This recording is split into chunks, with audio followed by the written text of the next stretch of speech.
My name is Julie. I used to be a revolving door syndrome. I was a repeat offender mental patient. That went on and on for many years, and now I am not a revolving door mental patient. However,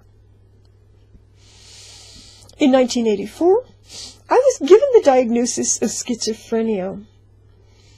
I didn't know what it was, so I went to a bookstore and I bought a book called Surviving Schizophrenia by E. Fuller Torrey. I read the book cover to cover.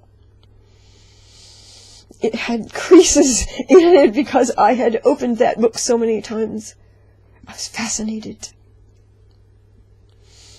After a while, one day, my eating disorder started getting really bad, and so I told my psychiatrist I wanted to go to a hospital. But to get him to put me in the hospital, I told him I was hearing voices. It worked. There I was in the hospital, and they kept on asking me what the voices were saying. I kept listening. When am I going to hear them? And I didn't. So I had to make stuff up. I don't remember what I told them, but they were fooled. They couldn't tell me from a faker from a real voice hearer. And they kept jabbing me with a needle. I'm pretty sure to this day the entire staff was fooled.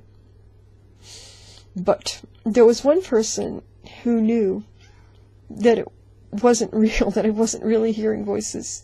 And that was a real voice hearer. I was actually jealous of her.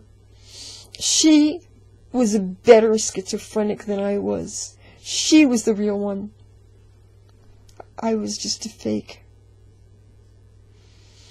Later, they changed my diagnosis to bipolar, and I did my best to fit into that, too. Maybe psychiatry should stop making classifications for people, because then when they continue to do this, we will try to fit into those classifications, and it's harmful. All those years, I just never fit in. Too bad.